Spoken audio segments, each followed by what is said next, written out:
There are a ton of Chinese phone companies, but have you browsed phone websites lately? Basically every top selling phone is, well, obviously Samsung and Apple, but after that comes Xiaomi, Huawei, or Oneplus. So what did they do right that the others did not? Let's find out.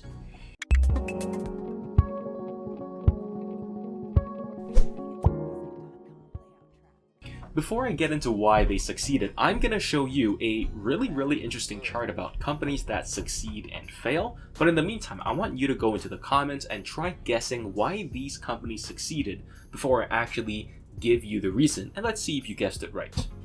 Right off the bat, let's take a look at this chart. See, Xiaomi, Huawei, and Oppo kind of lying low before completely exploding in popularity. And funnily enough, some of the other companies like Nokia and BlackBerry just completely dying in a couple of years. Many, if not all of you know that Xiaomi, Huawei, and OnePlus create great phones. But what you did not know is that many other companies you might have heard of started at the same time as these big companies, but where Xiaomi, Huawei, and OnePlus succeeded, these other companies failed. So why is that? And let's find out.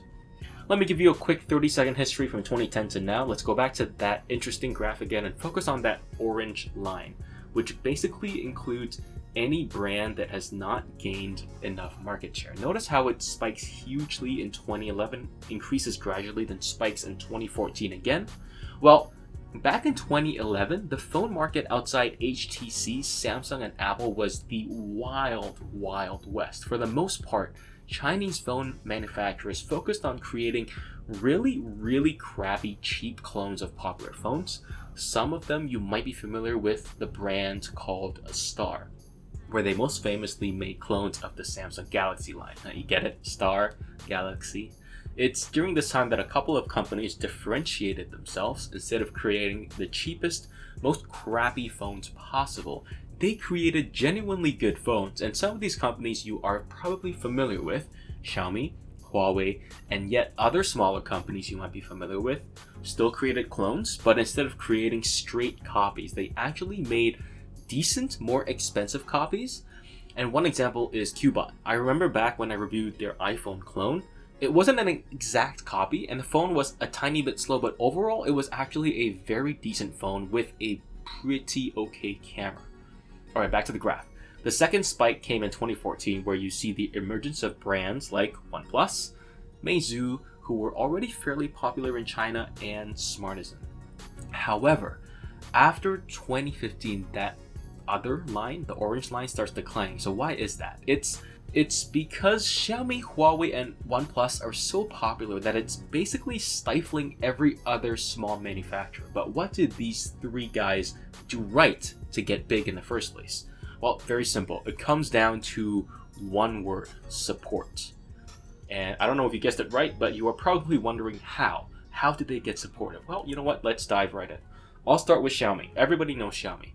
But did you know who founded Xiaomi? So here are a couple of noteworthy dudes. First is Ling Bing. I don't know if I'm saying that right actually. Engineering director at Google. Liu De, department head of industrial design at Beijing Institute of Technology, and Hong Feng, senior product manager for Google China. Those were just the founders. And then we're going to talk about the investors.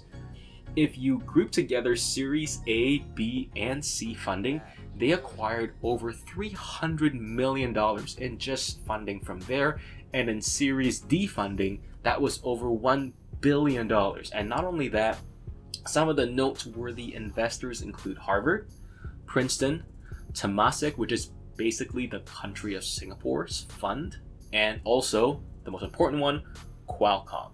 So in this way, Xiaomi wasn't just some scrappy startup that had to go borrow money from grandmas and uncles, but a proper startup funded by legit people.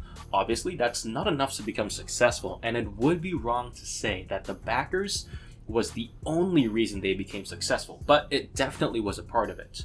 The second part I actually go over why is in this Chinese phones video that I'm going to link up above. But I'm going to go over them quickly. A couple of strategies include online-only sales, so no need to invest in store space. They did not make profit for the longest time, so they could reinvest everything back into the business. And lastly, just-in-time manufacturing, so they reduced the need for keeping huge amounts of inventory. And it's all paid off. As we can see, Xiaomi is one of the top 5 phone manufacturers in the world. Next is Huawei, and the story is a little bit different because even before Huawei started releasing smartphones, Huawei was already a telecommunications giant, not only in China, but in the rest of the world. They were and still are a huge player in setting up network towers around the world for military purposes and also for civilian purposes.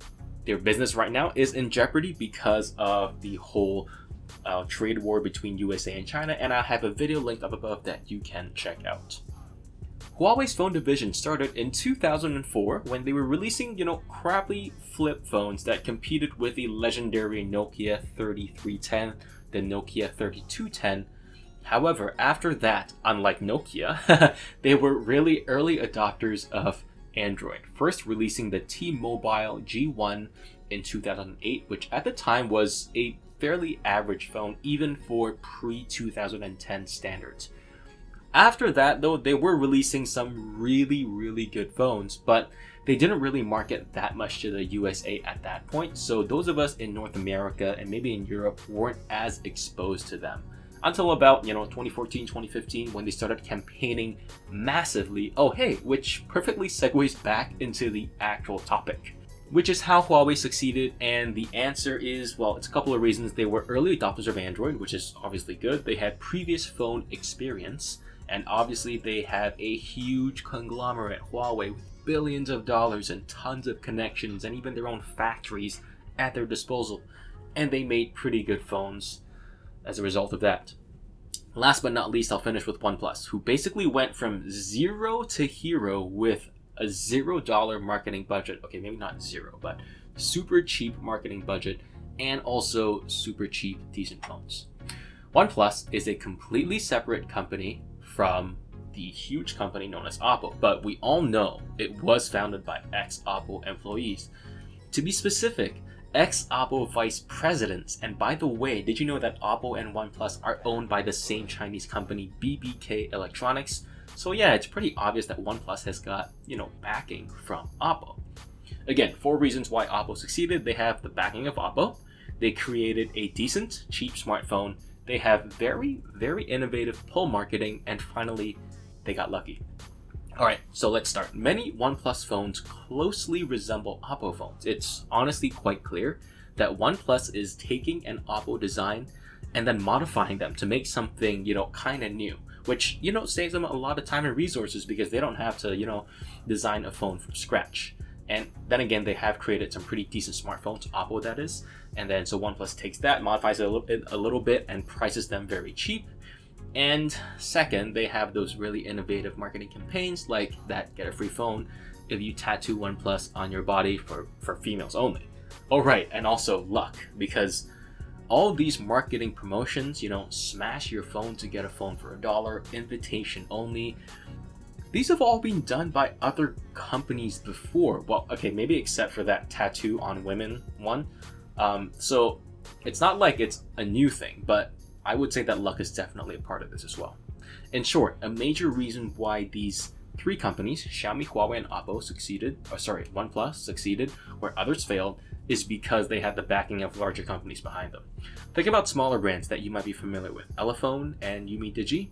They don't have anyone big backing them. As a result, they still create decent phones. I won't take that away from them. But without a huge marketing budget, it will be difficult and almost impossible to make it into the big leagues. You know what? In some ways, a fairly apt analogy is that Xiaomi, Huawei, and OnePlus are kind of like the rich kids of Instagram, without the spoiledness and the pamperedness, but they had the training and the backing of their rich parents. And so when they create wildly successful companies, which these 3 companies are, they do make great phones, which is absolutely no question about that. But what I'm trying to say is that Xiaomi, Huawei, and OnePlus had an unfair start, if there was fair in the business world. Okay, thanks everyone for watching. If you enjoyed this video, smash that like button, and I'll see you in the next one.